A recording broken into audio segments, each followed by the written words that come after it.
नमस्कार दोस्तों, मैं Sachin Prajapati study point YouTube channel पर आपका हार्दिक स्वागत करता हूं। आज मैं आपके सामने लेकर आया हूं साइंस का जो भी पार्ट 2 है, जिसका नाम है अम्ल, क्षारक एवं लवण। तो आज हम अम्ल और क्षारक लवण के बारे में पढ़ेंगे। जैसे कि अम्ल क्या होती हैं, देखते हैं। अम्ल वे पदार्थ होते हैं जो स्वाद में खट्टे होते हैं तथा ये नीले लिटमस पत्र को लाल कर देते हैं। लिटमस पत्र जो भी अपना बैंगनी रंग का होता है, जो भी लिटमस पत्र साधारणतः बैंगनी रंग का होता है, और जब वो अम्ल के संपर्क में आता है तो वो लाल कर देता है, उसको लाल रंग का हो जाता है। एक वैज्ञानिक थे आर्हेनियस, जिन्होंने आर्हेनियम के उन्होंने जो अम्ल की परिभाषा दी वो है, आर्हेनियम के अनुसार अम्ल वे पदार्थ होते हैं जो जल में घुलकर हाइड्रोजन आयन H+ देते हैं। यानी इन्होंने कहा था कि अम्ल होगा, जो पदार्थ अम्ल होगा तो वह जल में घुलकर हाइड्रोजन आयन P+ अलग देता है। जैसे कि उदाहरण के लिए मान लें HCl, उदाहरण के लिए HCl, तो HCl हाइड्रोक्लोरिक अम्ल, जैसे कि HCl इक्वल टू होता है H पे प्लस Cl पे माइनस। यानी H के अम्ल वे पदार्थ होते हैं जो जल में घुलकर हाइड्रोजन आयन H पे प्लस देते हैं। तो इसमें हाइड्रोजन आयन अलग कर दिया है, यानी ये अम्ल हो गया। इसी प्रकार H2SO4 में देखते हैं तो H2SO4 में देखते हैं तो H2 इस पे प्लस के 2 होती है, और इसी प्रकार SO4 पे -2 होती है। तो इसी प्रकार यहाँ H पे प्लस आयन दिया, ये यानी अम्ल का उदाहरण है। इसी प्रकार HN3 नाइट्रिक अम्ल पर भी H पे प्लस आएगा, यानी हाइड्रोजन आयन अलग होगा। इसी प्रकार CH3 पे COOH पे हाइड्रोजन आयन अलग होगा, एसिटिक अम्ल। ठीक इसी प्रकार अब देखते हैं क्षारक क्या होते हैं। तो क्षारक ऐसे पदार्थ जिनका स्वाद कड़वा होता है, यानी जो चखने में कड़वे लगते हैं और जो स्पर्श करने पर सावन के जैसे लगते हैं, सावन के जैसे यानी चिकने से लगते हैं, क्षारक कहलाते हैं। और ये लाल लिटमस पत्र को नीला कर देते हैं। यानी जिस लिटमस पत्र को अपन अम्ल में डालकर उसका रंग लाल हो जाता है, अब उस लाल लिटमस पत्र को अगर क्षार के संपर्क में आएगा तो वो दोबारा से नीला हो जाएगा। इसी प्रकार इसकी भी परिभाषा आर्हेनियस वैज्ञानिक ने दी थी।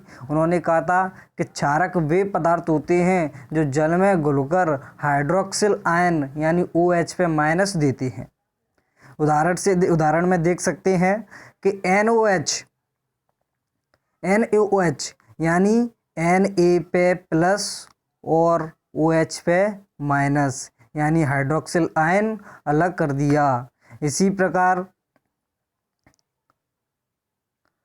KOH देखते पोटेशियम हाइड्रोक्साइड, तो KOH यानी K पे प्लस OH पे माइनस सॉरी। ये तो हुई अम्ल और क्षार की बात। अब देखते हैं कि अम्ल एवं क्षारक धातु के साथ अभिक्रिया कैसे करते हैं। तो अम्ल एवं क्षारक धातु के साथ अभिक्रिया कैसे करते हैं, तो आप पहले इस डायग्राम में देख सकते हैं। कि ये एक स्टैंड है जिसमें एक नली लगी हुई है। उस नली में हाइड्रोजन गैस के कुछ बुलबुले भरे हुए हैं और उसमें एक सल्फ्यूरिक अम्ल डाल दिया जाता है और उसमें कुछ जिंक के टुकड़े भी डले हुए हैं। अब इस स्टैंड को जब उससे खोलेंगे, ऑन करेंगे, तो यहाँ से जो हाइड्रोजन गैस होगी, इस नली की सहायता से जो हाइड्रोजन गैस होगी वो इस नली की सहायता से इस सावन को जो विलयन है, इस द्रव्य में या इस विलयन में आएगी और उस विलयन से वो गैस ऊपर बुलबुलों के रूप में निकलेगी। अब इस बुलबुलों के ऊपर एक जलती हुई मोमबत्ती लाएंगे तो उन बुलबुलों की फटने की फटफट की आवाज़ आएगी, यानी वो हाइड्रोजन गैस है, इसलिए वो जल रही है। हाइड्रोजन गैस ज्वलनशील होती है, इसलिए वो जल रही है, तो वो फट फट की ध्वनि मतलब निकालेंगे वो हाइड्रोजन गैस के दहन होगा तो वो फट फट की ध्वनि आएगी साथ में। तो इसी प्रकार लिखा हुआ है कि धातु अभिक्रिया करके अम्लों से हाइड्रोजन परमाणुओं का हाइड्रोजन गैस के रूप में विस्थापित कर देती है और ये एक यौगिक का निर्माण करती है जिसे लवण कहते हैं। यानी कोई धातु उसकी अभिक्रिया कर धातु है वो अभिक्रिया करके अम्लों से हाइड्रोजन के जो परमाणु होते हैं उनको विस्थापित कर देती है, यानी हाइड्रोजन के परमाणु को अलग कर देती है और ये एक यौगिक लवण का निर्माण करती है, जैसे कि आप इस फॉर्मूले में देख सकते हैं। और जैसे उदाहरण से समझते हैं, उदाहरण दिया है 2HCl प्लस Zn, यानी HCl प्लस Zn हाइड्रोक्लोरिक अम्ल और जिंक। जब इससे पहले चैप्टर में अपन ने ये बैलेंसी करना सीखी थी, ये 2 और ये Cl2, ये बैलेंसी अपन इससे पहले चैप्टर में जान चुके हैं। इसी प्रकार मैं यहाँ नहीं बताऊँगा, आपसे देखने के लिए पहले वाले चैप्टर की वीडियो देख लें। तो यहाँ पर जो HCl प्लस Zn, तो इसमें हाइड्रोजन गैस अलग हो जाएगी, यानी वो धातु है Zn वो हाइड्रोजन के परमाणु को अलग कर देगा, इसलिए यहाँ ये H2 अलग हो गया हाइड्रोजन के परमाणु, बचा जो ZnCl2, जो ZnCl2 बचा, क्योंकि यहाँ पर 2 Cl हैं इसलिए यहाँ Cl2 हो गया, Cl2 यहाँ इसलिए 2 Cl यहाँ इधर कर दिया, ये अब बैलेंसी कर चुके हैं। इसी प्रकार दूसरे वाले को देख सकते हैं कि 2NaOH यानी सोडियम हाइड्रोक्साइड, इस ए क्यों इसलिए लगाया क्योंकि जली विलयन है क्वाड, ठीक, प्लस Zn क्या ठोस पदार्थ है इसलिए सॉलिड, इक्वल टू जब इसमें लगाए हैं तो Na2 ZnO2 यानी सोडियम जिंक ऑक्साइड, ये ठोस पदार्थ है इसलिए इसके व्यवस्थित करने के लिए इसे भौतिक अवस्था से S से दर्शाया गया है और इसमें भी हाइड्रोजन गैस अलग हो गई, विस्थापित हो गई, हाइड्रोजन गैस अलग हो गई। अब देखते हैं इस अभिक्रिया में पुनः हाइड्रोजन गैस बनता है, किंतु ऐसी अभिक्रियाएं सभी धातुओं के साथ संभव नहीं है। ये तो थी अम्ल के साथ, ये थी अम्ल के साथ और ये है क्षार के साथ अभिक्रियाएं। तो ये अम्ल के साथ तो अभिक्रिया हो रही है, लेकिन जो क्षार के साथ जो अभिक्रिया हो रही है इसमें भी अपन को हाइड्रोजन बनता है, इसमें भी हाइड्रोजन बन रहा है, किंतु ऐसी अभिक्रिया सभी धातुओं के साथ नहीं हो सकती है। जो ये अभिक्रिया जिंक के साथ हो रही है वो अभिक्रिया, ऐसी अभिक्रिया और कुछ सभी धातुएं हैं उनमें से केवल कुछ ही धातुओं के साथ हो सकती है, बाकी सभी साथ धातुओं के साथ नहीं हो सकती। आधे धातु कार्बोनेट और हाइड्रोजन कार्बोनेट अम्ल के साथ कैसे अभिक्रिया करते हैं। जो धातु कार्बोनेट होता है यानी और हाइड्रोजन कार्बोनेट अम्ल के साथ कैसे अभिक्रिया कर सकते हैं, तो ये डायग्राम में अपन देख सकते हैं कि एक स्टैंड है और एक नली है। जिस नली में कार्बन डाइऑक्साइड के गैस हैं, हाइड्रोक्लोरिक अम्ल भी भरा हुआ है और सोडियम कार्बोनेट भी भरा हुआ है और शीतल कीप और स्टैंड भी लगा हुआ है। और इस नली में एक शीतल कीप है, जो नली दिख रही है वही आपको, जो कि एकदम ठीक ये वाली ठीक बीचों बीच। और जब इस स्टैंड को ऑन करते हैं अपन तो इससे जो ये विलयन है वो इससे से निकलते हुए जाता है। निकास नली दी हुई है, ये निकास नली है, इस निकास नली से वो विलयन बाहर निकलता है। तो बाहर निकलता है वो कैल्शियम हाइड्रोक्साइड का विलयन निकलता है, जो कि कैल्शियम हाइड्रोक्साइड का विलयन होता है वो निकलता है वो परख नली में। जो विलयन निकलता है वो कैल्शियम हाइड्रोक्साइड का विलयन होता है। अब देखते हैं कि सभी धातु कार्बोनेट एवं हाइड्रोजन कार्बोनेट अम्ल के साथ अभिक्रिया करके संगत लवण कार्बन डाइऑक्साइड एवं जल बनाते हैं। यानी सभी धातु कार्बोनेट एवं हाइड्रोजन कार्बोनेट अम्ल के साथ अभिक्रिया करके कार्बन डाइऑक्साइड एवं जल और उसके साथ जो संगत लवण होगा वो लवण का निर्माण करते हैं। जैसे एक ये फॉर्मूला दिया हुआ है कि धातु कार्बोनेट और हाइड्रोजन कार्बोनेट प्लस अम्ल, जब ये अभिक्रिया करेंगे तो उसके जो बनेगा वो लवण बनेगा, प्लस कार्बन डाइऑक्साइड अलग हो जाएगी, प्लस कार्बन डाइऑक्साइड का निर्माण होगा, प्लस जल का निर्माण होगा। जैसे उदाहरण में देख सकते हैं,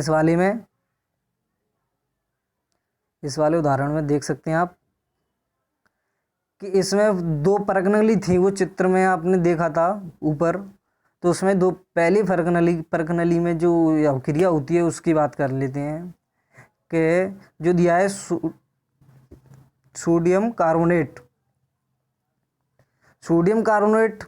यानी Na2CO3, क्योंकि ये ठोस पदार्थ होता है इसलिए इसकी एस से अवस्था दर्शाई गई है। और दिया है इसमें कि 2HCl यानी हाइड्रोक्लोरिक अम्ल, इसलिए इसका जो निर्माण हुआ है, जो लवण बना है उसका लवण का निर्माण हुआ 2NaCl, और जल का निर्माण हुआ वो ये कार्बन डाइऑक्साइड का निर्माण हुआ। यानी इसमें देखना है कि कोई भी धातु कार्बोनेट और हाइड्रोजन कार्बोनेट अम्ल के साथ क्रिया करेगा, कोई भी धातु कार्बोनेट हो या धातु हाइड्रोजन कार्बोनेट हो, वो अम्ल के साथ क्रिया करेगा तो हाइड्रोजन गैस का निर्माण होता है। सीधी सी बात है, हाइड्रोजन गैस का निर्माण होता है और जल का निर्माण होता है, और जो बचता है वो लवण के रूप में कुछ बचता है। अब करते हैं बात कि उत्पादित कार्बन डाइऑक्साइड गैस को, जो कार्बन डाइऑक्साइड गैस का निर्माण हो रहा था, वो कार्बन डाई गैस का निर्माण हो रहा था, तो वो उस कार्बन डाई गैस को चूने के पानी से प्रभावित करने पर, कार्बन डाइऑक्साइड को चूने के पानी से प्रभावित करने पर पानी का रंग है ना वो दूधिया हो जाता है। जब इसको चूने के पानी से प्रभावित करेंगे कार्बन डाइऑक्साइड को, तो इसका रंग बदल जाएगा और रंग हो जाएगा दूधिया रंग। देखते हैं कैसे, उदाहरण में देखते हैं कि CaCO2 कैल्शियम कार्बोनेट प्लस जल प्लस कार्बन डाइऑक्साइड, जब ये अभिक्रिया करेंगे तो ये जल में जो विलयनशील होगा, जो जलीय जो CaSCO3 यानी कैल्शियम हाइड्रोजन कार्बोनेट, और जो कि एक जल है जो दूधिये रंग का जो विलयन है, इसका निर्माण हो गया। अब इसका निर्माण होगा, अब देखते हैं, जो मैंने दूसरा वो दिखा दिया, इसमें देखते हैं यहाँ उत्पादित कार्बन डाइऑक्साइड को चूने के पानी से प्रभावित करेंगे तो पानी का रंग है वो बदल जाएगा, वो दूधिये रंग का हो जाएगा। जैसे इसे समझते हैं कि ये दिया है Ca का यानी calcium hydroxide CaOH2 equal plus CO2 यानी कार्बन डाइऑक्साइड। जब ये अभिक्रिया करेंगे, ये चूने का पानी के साथ कार्बन डाइऑक्साइड गैस अभिक्रिया करेगी तो एक दूधिये रंग यानी श्वेत रंग का एक अवक्षेप प्राप्त होगा। वो अवक्षेप है कैल्शियम कार्बोनेट, अवक्षेप रूप में कैल्शियम कार्बोनेट होगा, और H2O होगा जो कि लिक्विड। अब इसी कार्बन डाइऑक्साइड को यदि अधिक मात्रा में प्रभावित करने पर पानी का रंग पानी की तरह रहता है। जब इसको अधिक मात्रा में प्रभावित करेंगे तो पानी का रंग है वो बदलेगा नहीं, वो जल की तरह ही रहेगा।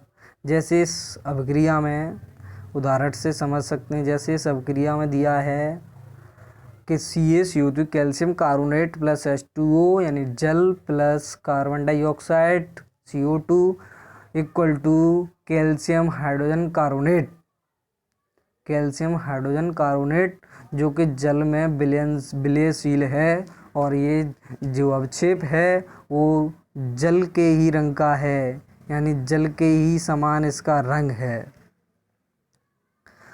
अब एक यहाँ मैंने नोट लिखाया है, नोट दिया है यहाँ एक मैंने कि क्षारक धातु कार्बोनेट या धातु हाइड्रोजन कार्बोनेट से अभिक्रिया नहीं करते हैं। जिस प्रकार आपने धातु कार्बोनेट और हाइड्रोजन कार्बोनेट की अम्ल के साथ अभिक्रिया देखी ऊपर, वैसे क्षारक कोई अभिक्रिया नहीं करते हैं।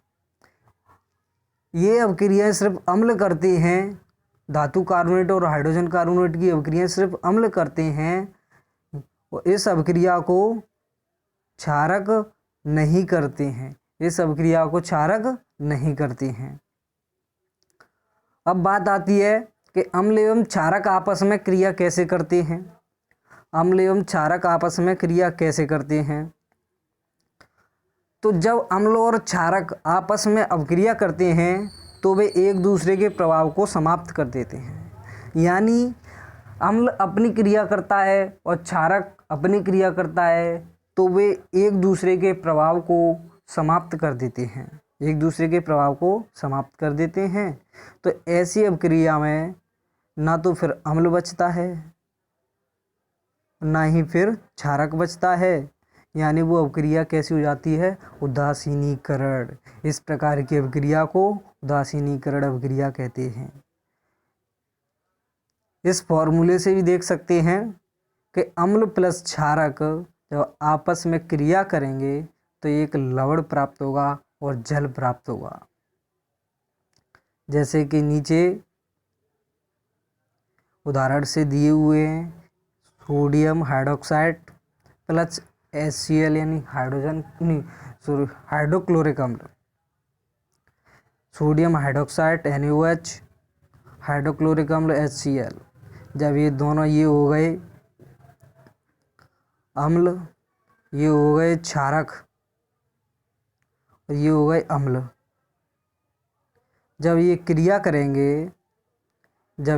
करेंगे तो सोडियम क्लोराइड यानी सोडियम क्लोराइड NaCl और एक जल का निर्माण करेंगे।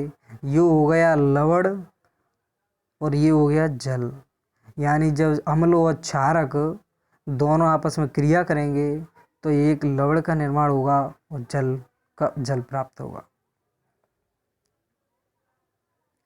अब देखते हैं कि अम्लों के साथ धात्विक ऑक्साइड की अभिक्रिया कैसे होती है।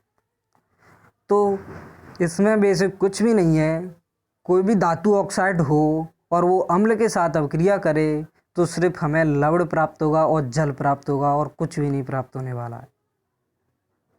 इसी प्रकार जब क्षारक के साथ अधात्विक ऑक्साइड की अभिक्रियाएं, एक बात और, जैसे अम्लों के साथ धात्विक ऑक्साइड की अभिक्रियाएं होती हैं, क्योंकि ये अभिक्रिया अम्ल एवं क्षारक के अम्लों के समान होती है, अम्ल और क्षारक के समान होती है, इसलिए इसमें क्षार की सांद्रता बढ़ जाती है, इसलिए इसे क्षारीय अभिक्रिया कह सकते हैं। इसलिए इसे अपन क्षारीय अभिक्रिया कह सकते हैं, क्योंकि इसमें अम्ल की सांद्रता बढ़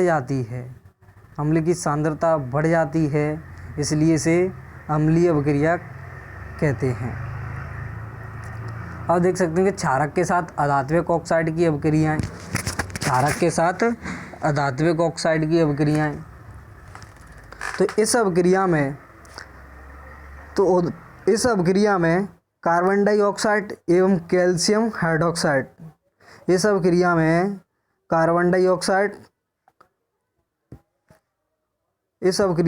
कार्बन डाइऑक्साइड एवं कैल्शियम हाइड्रोक्साइड यानी चूने का पानी के बीच अभिक्रिया में कैल्शियम हाइड्रोक्साइड जो एक क्षारक है कार्बन डाइऑक्साइड के साथ अभिक्रिया करके लवण एवं जल का निर्माण करता है।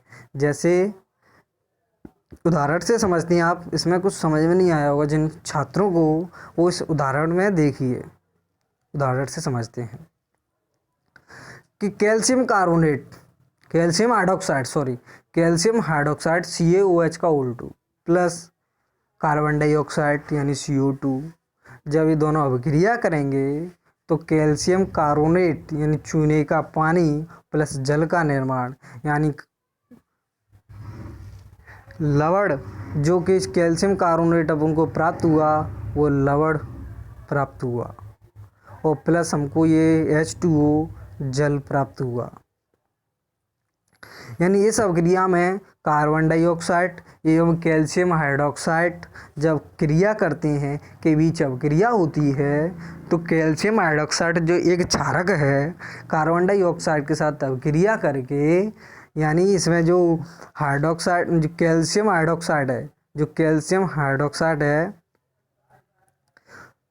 हाइड्रोक्साइड है ना, वो कार्बन डाइऑक्साइड के साथ अभिक्रिया करके, इसके साथ अभिक्रिया करके एक लवण प्राप्त होता है। जो कैल्शियम कार्बोनेट है वो लवण प्राप्त हुआ और जल का निर्माण हुआ। सीधी सी बात है। लेकिन निर्माण करता है चूंकि यह क्षारक है एवं अम्ल के बीच होने वाली अभिक्रिया के समान है। क्योंकि यह क्षारक एवं अम्ल के बीच होने वाली अभिक्रिया के समान है, अतः हम यह कह सकते हैं कि अधात्विक ऑक्साइड है वो अम्लीय प्रकृति के होते हैं। अम्लीय नहीं होगा, हाँ अम्लीय प्रकृति के होते हैं। अब देखते हैं कि अम्ल एवं क्षारक के विलयन कितने प्रबल होते हैं और कितने दुर्लभ होते हैं, आप ये समझते हैं। तो सबसे पहले जो आपको यहाँ एक डायग्राम दिख रहा है नीचे, उसमें आपको एक pH स्केल दिख रही है। pH स्केल में साफ नज़र आ रहा है कि pH का मान जब 7 होता है तो वहाँ उदासीनी विलयन होता है। यानी जिस विलयन का pH मान 7 होता है वो उदासीन विलयन होता है, और जिस विलयन का मान 7 से नीचे होता है, 7 से कम हो, जितना कम होगा उतना ही उसकी अम्ल होगा, और जितना कम होगा उसकी सांद्रता, अम्ल की सांद्रता उतनी ही अधिक होगी। और 7 से 14 तक pH का मान होगा वो अम्ल क्षारक का होगा, और जितना 14 तक जितना ज़्यादा होगा उस क्षारक की सांद्रता उतनी ही अधिक होगी। यानी देख सकते हैं यहाँ के डायग्राम में देख सकते हैं कि यहाँ अम्ल की बढ़ती हुई अम्ल की प्रकृति दी हुई है। ये अम्ल की बढ़ती हुई प्रकृति दी हुई है, और यहाँ के अम्ल है ना वो H+ आयन देते हैं। तो इनमें जितना मान अम्ल का यानी pH का मान जितना कम होता जाएगा, यानी H+ आयन में वृद्धि होती जाएगी, यानी अम्ल की सांद्रता बढ़ती जाएगी। इसी प्रकार क्षारक में यानी H+ आयन की कमी होगी, यानी OH- की वृद्धि होगी क्षारक में। इसी प्रकार ऊपर देखते हैं कि ऐसे अम्ल जो अधिक मात्रा में H+ आयन देते हैं, ऐसे अम्ल जो H+ यानी अधिक संख्या में H+ आयन उत्पन्न करेंगे तो वो प्रबल अम्ल कहलाएंगे, और H+ आयन कम उत्पन्न करेंगे तो दुर्लभ अम्ल कहलाएंगे। इसी प्रकार हम क्षारक में देख सकते हैं कि अधिक संख्या में OH माइनस आयन उत्पन्न करेंगे तो क्षारक प्रबल क्षारक कहलाएंगे, और कम संख्या में OH आयन उत्पन्न करेंगे तो दुर्लभ क्षारक कहलाएंगे। यानी सीधी सी बात है कि अम्ल ना वो H+ आयन देते हैं, क्षारक है वो OH- देते हैं, यानी अम्ल हाइड्रोजन आयन देते हैं और क्षार हाइड्रोक्सिल आयन देते हैं।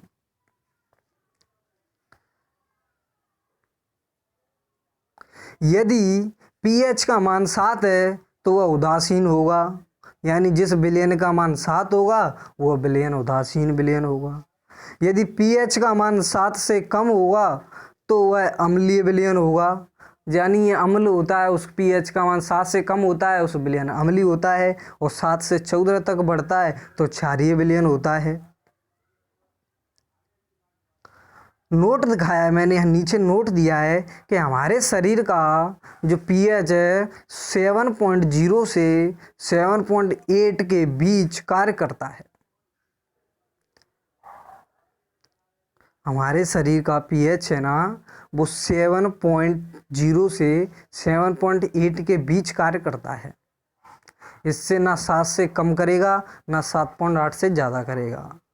एक बात तो, जो अम्लीय वर्षा होती है वो कौन सी वर्षा होती है, तो देख सकते हैं कि वर्षा के जल का पीएच मान अगर 5.6 हो, यानी 5.6 या 5.6 से कम हो जाता है, सीधी सी बात है, यानी जो वर्षा का जल है उसके पीएच मान से 5.6 से कम हो जाता है तो वह अम्लीय वर्षा कहलाती है। यानी पीएच मान 5.6 से कम हुआ तो वह अम्लीय वर्षा कहलाएगी। और अम्लीय जल जब नदी में प्रभावित होने लगता है तो ऐसी नदी में जो जलीय जीव रहते हैं, जो ऐसी नदी में जो जलीय जीव मछली वगैरह रहती हैं, उनके उत्तर जीविका बहुत कठिन हो जाती है। यानी नदी में जब अम्लीय जल आ जाएगा तो वो हानिकारक हो जाएगा उनके लिए, और उनके जीने के लिए बहुत कठिनाई पड़ेगी, क्योंकि उनको आखिर मरना पड़ेगा, क्योंकि अम्ल है ना स्वाद में खट्टे भी होते हैं, लेकिन अम्ल है ना बहुत जीवधारियों के लिए हानिकारक भी होते हैं। जैसे एक इसमें आप देख सकते हैं, एक डायग्राम में, इस डायग्राम में देख सकते हैं कि इस डायग्राम में है कि सिरका दिया हुआ है, सिरका, उस सिरका में एसिटिक अम्ल होता है, CH3COOH एसिटिक अम्ल होता है, और संतरा है, नींबू है, और जितने खट्टे फल, संतरा, नींबू, तो इनमें सिट्रिक अम्ल होता है। और इमली यानी इसमें टार्टरिक अम्ल होता है। टमाटर है, टमाटर में भी ऑक्सैलिक अम्ल होता है। खट्टा दूध है, यानी वो दूध दही बन गया है तो उसमें लैक्टिक अम्ल होगा। नींबू है, खट्टा फल है, नींबू एक खट्टा फल है, इसलिए इसमें सिट्रिक अम्ल होगा। चींटी का डंक है, यानी इसमें मेथेनोइक अम्ल है, इसे याद रखना है, मेथेनोइक अम्ल। चींटी हो, मधुमक्खी हो, जितने भी ये छोटे छोटे जीव जो इनके काटने से अपन को दर्द या उसको जलन वगैरह कुछ होती है, वो इनसे होती है, क्योंकि इनके डंक में मेथेनोइक अम्ल होता है। ये बहुत जलनशील होता है, इससे अगर ये अपन को काट जाए तो अपने यहाँ शरीर पर उस जगह पर, काटने वाली जगह पर जलन होगी या दर्द होने लगेगा, क्योंकि इनके चींटी के डंक में मेथेनोइक अम्ल होता है। इसी प्रकार देख सकते कि नेटल का डंक मेथेनोइक अम्ल होता है।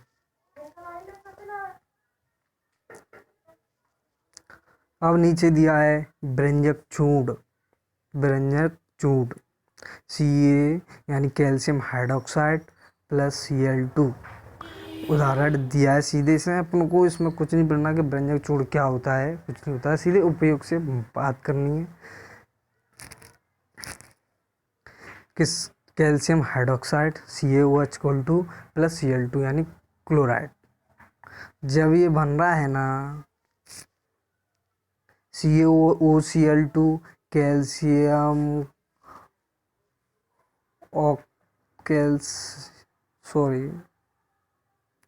एक मिनट,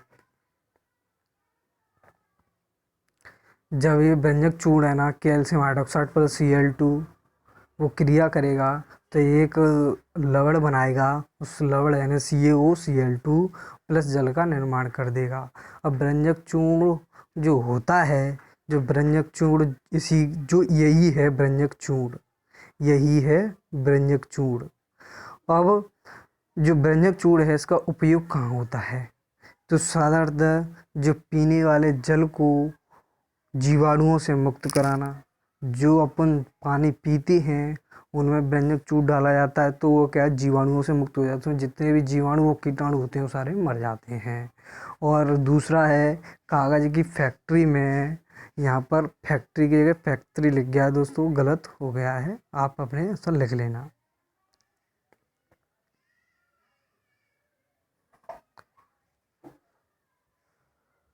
तो कागज़ की फैक्ट्री में लकड़ी की मज्जा होती है, वो जो क्या कहते हैं, वो कपड़े साफ, लकड़ी का एक वो होता है एक बनाने का, वो उससे कपड़े साफ किए जाते हैं, कपड़े धोए जाते हैं। और एवं लॉन्ड्री होती है जहाँ पर कपड़े अपन साफ धुलवाने के लिए डालने जाते हैं लॉन्ड्री पे। तो साफ कपड़ों के व्यंजन के लिए वहाँ पर जितने साफ कपड़े होते हैं उनमें व्यंजन के लिए उसमें मिलाया जाता है तो वो साफ स्वच्छ रखे रहें। अब अपन देखते हैं बेकिंग सोडा। बेकिंग सोडा आपने नाम सुना ही होगा, बेकिंग सोडा सभी ने ज़्यादातर। बेकिंग सोडा यानी जो खाने वाला सोडा होता है। और उदाहरण दिया है कि NaCl सोडियम क्लोराइड प्लस जल H2O, सोडियम क्लोराइड H2O जल CO2 कार्बन डाइऑक्साइड, जब ये तीनों अभिक्रिया करेंगे तो NH3 नाइट्रिक अम्ल, ये जब चारों अभिक्रिया करेंगे, अभिक्रिया करने के बाद जो बनेगा वो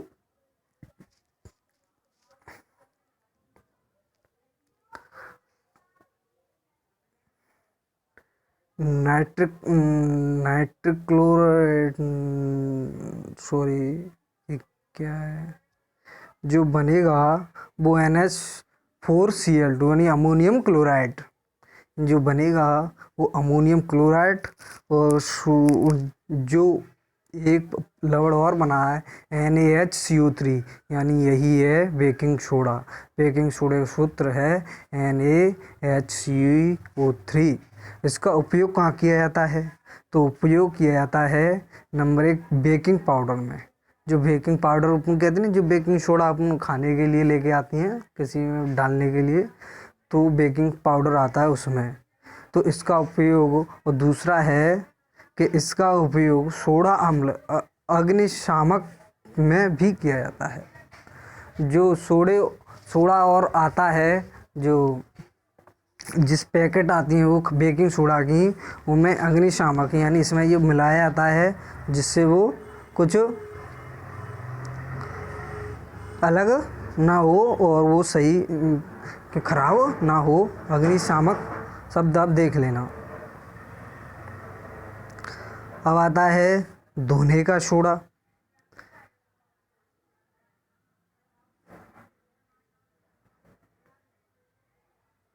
अब आता है धोने का सोडा। तो धोने का सोडा है जो नाइट्रिक क्लोराइड, जो sodium calcium carbonate, sodium Na3CO3 जो दिया है और जो H2O जल दिया है, जो दोनों अभिक्रिया करेंगे तो Na2CO3 इंटू 10H2O, यानी ये 10H2O ये पूरा बन गया धोने का सोडा, Na2CO3 इंटू 10H2O। अब इसका उपयोग कहाँ होता है, जब उपयोग होता है, पहला उपयोग होता है इसका कि कांच या साबुन एवं जो कागज़ के उद्योग में होता है। इसमें कांच में भी मिलाया जाता है, साबुन में भी मिलाया जाता है, कागज़ में उद्योग में भी होता है। मेन इसका एक महत्वपूर्ण उदाहरण है साबुन। इस साबुन में बहुत चलता है क्योंकि साबुन इसी धोने के सोडे से ही बनता है। दूसरा वो है कि घरों में साफ़ सफाई करने के लिए, घरों में जो साफ़ सफाई करने के लिए कुछ अपमार्जक वगैरह आते हैं उनमें भी धोने का सोडा मिलाया जाता है। और तीसरा है कि जल की स्थायी कठोरता को उठाने के लिए, जल की स्थायी कठोरता यानी जल, जैसे अपन जल से किसी चीज़ को साफ कर रहे हैं, यानी वो जल की वो कठोरता है जल में, इसलिए वो साफ नहीं हो रही है। जब उसमें अपन धोने का सोडा मिला देते हैं, यानी उसकी स्थायी कठोरता अलग हो जाती है और वो साफ सफाई करने लगता है। एक दिया है इसमें प्लास्टर ऑफ पेरिस। तो ये प्लास्टर ऑफ पेरिस का फॉर्मूला दिए, ये रिएक्शन है, ये समीकरण है, इसे आप देख लेना। और यही प्लास्टर ऑफ पेरिस का समीकरण है, यही आता है और कुछ भी नहीं आता है। तो यहाँ पर दोस्तों ये चैप्टर का बेसिक था, तो ये यहाँ पर ख़त्म हो गया। आप आशा करता हूँ कि आप इस चैप्टर के सारे क्वेश्चन बना लेंगे। Thanks, best of luck.